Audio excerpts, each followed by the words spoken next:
7 de la mañana con 29 minutos, como lo habíamos anunciado, ya nos encontramos nosotros en nuestro segmento de entrevistas y el día de hoy nos acompaña el doctor César Córdoba, él es defensor del pueblo. Muy buenos días, doctor, muchísimas gracias por su presencia aquí en Noticias 7. Andrea, muy buenos días, Lautaro, qué gusto estar acá.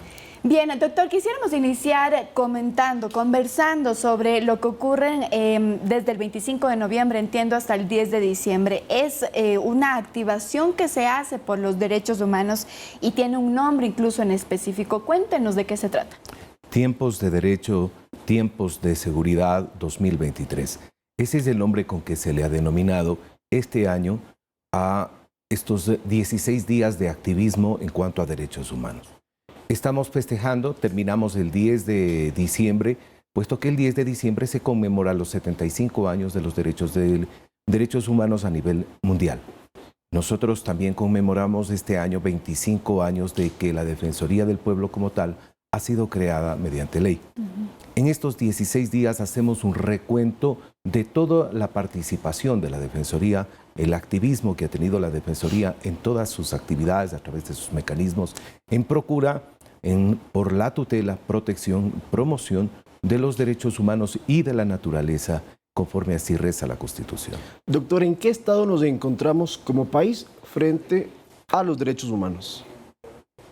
Es una situación preocupante todo lo que tiene que ver con derechos humanos. Hay distintas áreas que denotan mayor preocupación, como es, por ejemplo, la violencia contra la mujer, como es el tema de movilidad humana, donde muchos ecuatorianos han migrado hacia el país del norte, hacia Europa, utilizando estos pasos clandestinos que, aparte de ser la clandestinidad, también son muy peligrosos, y en muchos de ellos se encuentra la muerte de estas personas. Mire usted de que, según datos de la Defensoría del Pueblo de Panamá, se indica que el 60 a 70% de las personas que cruzan, de los ecuatorianos que cruzan, provienen de las áreas de Esmeraldas y de Manabí. Entonces, son datos que sí alertan a la ciudadanía, alertan al gobierno nacional, y doctor, al Estado. ¿han compartido también, por ejemplo, información de las edades de estos ecuatorianos o los oficios que realizaban? ¿Hay más información sobre eso? Los grupos etarios que están fundamentalmente entre los 20 y 30 años de edad. Es decir, una población que en Ecuador sería, para su economía, ayudaría a este progreso que Ecuador necesita. Pero se nos está yendo mano de obra, se nos está yendo personas que muchos de ellos están en el campo.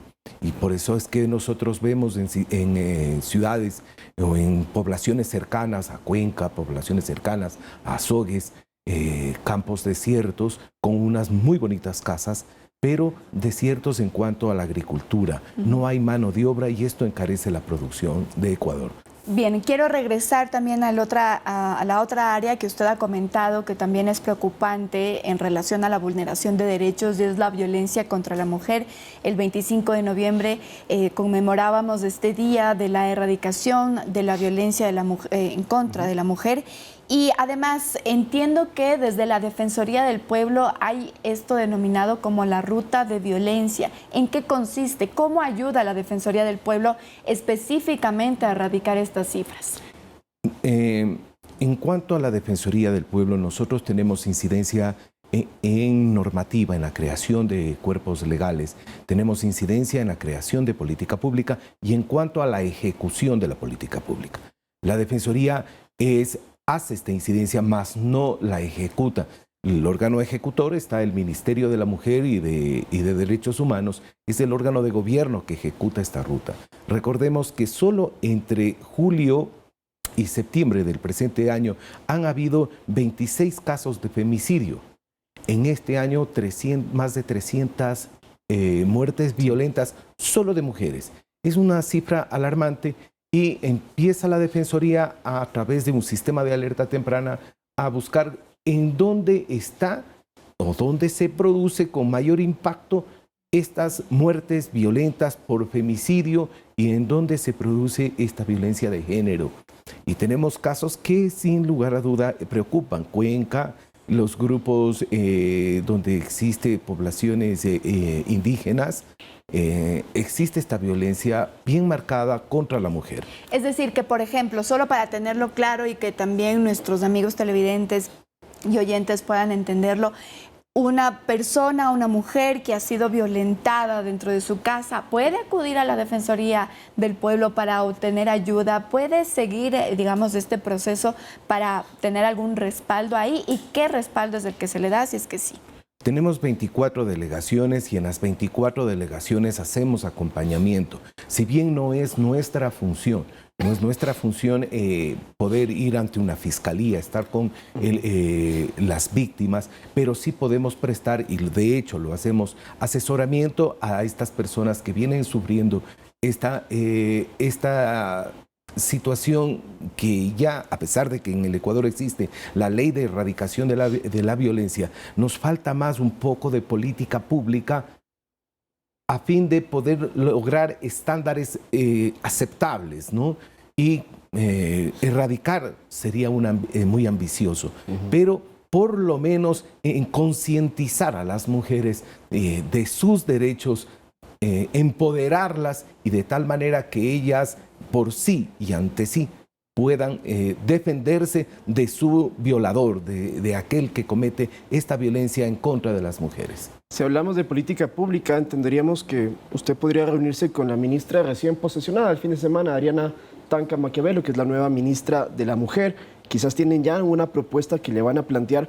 Recordemos que había un proyecto que quedó inconcluso el gobierno pasado, eran los centros violetas. Primera pregunta, ¿considera que eso es válido, funciona? Y reitero mi pregunta, ¿alguna otra propuesta que ustedes quieran plantearle a la nueva ministra? Tenemos la ruta contra la violencia que habíamos hablado. Tenemos la ley de erradicación de violencia contra la mujer. Tenemos estos centros violeta que ayudan. Todo suma en un momento dado y tenemos que apoyarlo. Es importante ver que los centros violetas se encuentren debidamente financiados y así cumplan con el objetivo por el cual fue creado. Yo pienso que cualquier creación, cualquier apoyo que se tenga interinstitucional será en estos momentos muy valioso a fin de poder, como digo, erradicar esta violencia, a pesar de que la violencia siempre persistirá, pero bajar estos índices que son supremamente altos. Muy altos. Bien.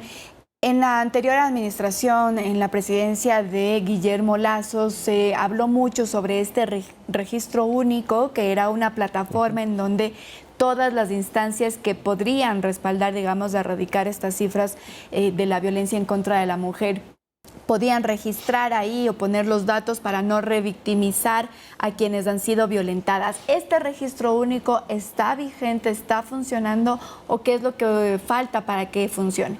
El Ministerio de Gobierno entregó al Ministerio de la Mujer este registro único de violencia.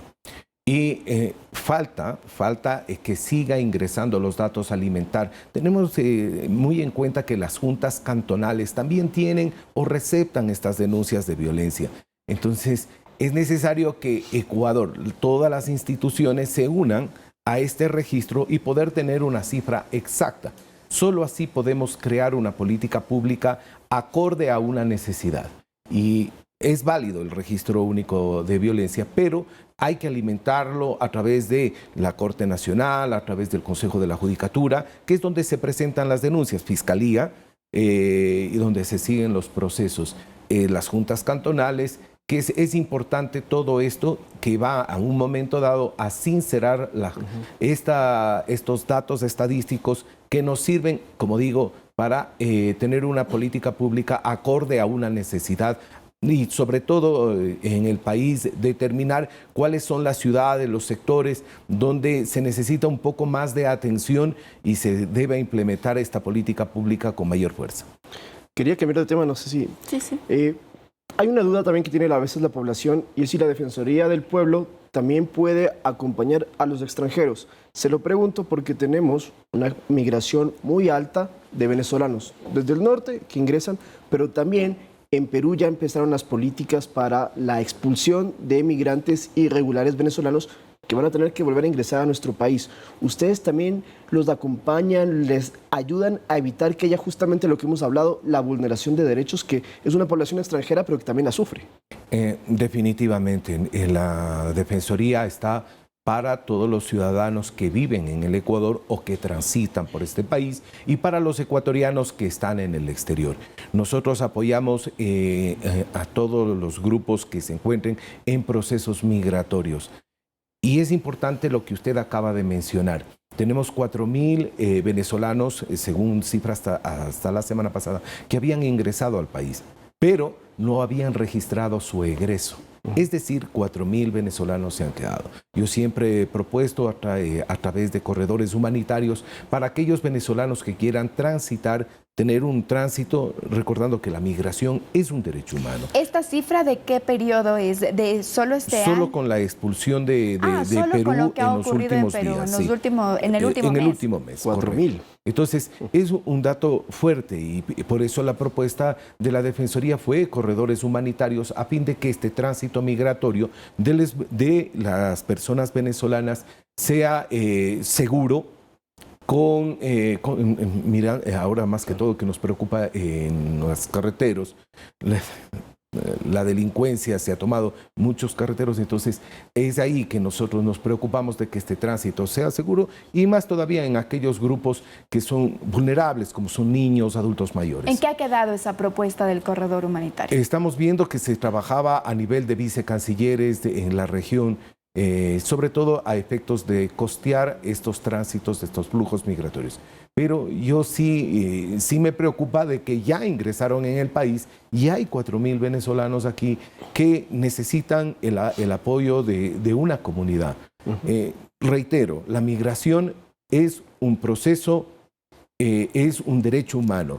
Nosotros como ecuatorianos debemos estar conscientes que hay ecuatorianos en el exterior, en México, en Costa Rica, en Panamá, que se encuentran en la misma situación que los venezolanos aquí. Entonces nosotros tenemos que humanizarnos y poder ayudar en el alcance de las posibilidades de los ecuatorianos, solo evocando, recordando de que mi compatriota también está sufriendo lo que el venezolano, el colombiano, cubano, haitiano sufre en el Ecuador. Bien, por honor a tiempo, doctor, voy a cambiar de tema porque hace 6 meses aproximadamente, en junio específicamente, escuchábamos que la Defensoría del Pueblo estaba levantando información para esta investigación de la violencia sexual en contra de niños, niñas y adolescentes.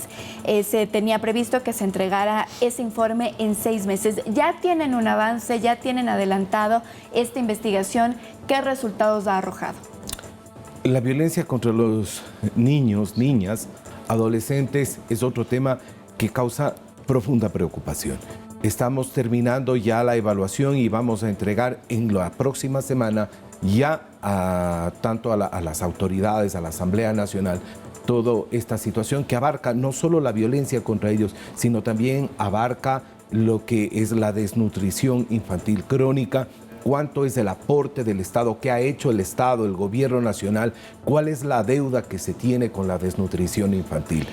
En violencia sexual de niños, niñas y adolescentes, ¿qué cifras le ha llamado hasta el momento la atención, doctor? Primero, la desaparición que tienen niños, niñas y adolescentes. Existe en el país muchos desaparecidos. Muchos de ellos se van con fines de explotación sexual, otros con fines de carácter laboral, sobre todo en los adolescentes. En lo que es violencia, violación, las cifras sí nos alarman y es muchos de ellos productos de una pandemia, después post-pandemia, en donde se generaron al interior de las viviendas violencia y esta violencia repercutió en violencia de carácter Pero sexual. y hablamos de niños, por ejemplo, ¿de qué edades? Porque entendemos que son cifras muy alarmantes. Sí. Los niños desde los 2 años de edad hasta los 16 años de edad. Entonces todo esto es un compendio etario, primero clasificación etaria y sobre todo para determinar en dónde se produjo la violencia, si es al interior de las viviendas, en los colegios o en dónde se produce. Entonces lo que nos alarma es de que es en las casas, en las viviendas y sobre todo con los grupos parentales. Pero con lo que usted dice, la desaparición, es decir, hay redes de trata ya establecidas acá que se están llevando los niños. ¿O algún porcentaje de desapariciones? Nosotros en el día a día, y la página web de la Fiscalía así lo refleja, las desapariciones han sido alarmantes. Estamos hablando de más de 400 desapariciones por mes en general, dentro de los cuales un 20-30% se refleja en niños, niñas y adolescentes. ¿Y logran rescatar a estos niños? ¿Hay un porcentaje de eso? Hay ciertos porcentajes mínimos de rescate.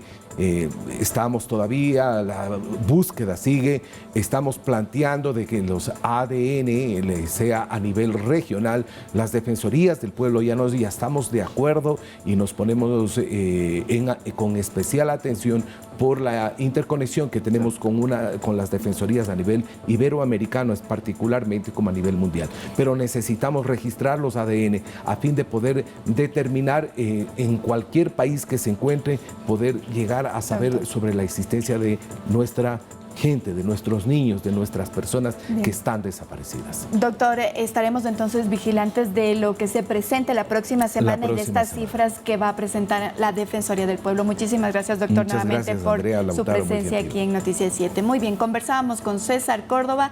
Él es pues el representante, el titular de la Defensoría del Pueblo. Y con esto, amigos, nos vamos a una pausa. Nos vamos a una pausa, pero al volver tenemos deportes con Mili Zambrano, mucha información de lo que pasa sobre todo en Europa con los torneos en ese continente.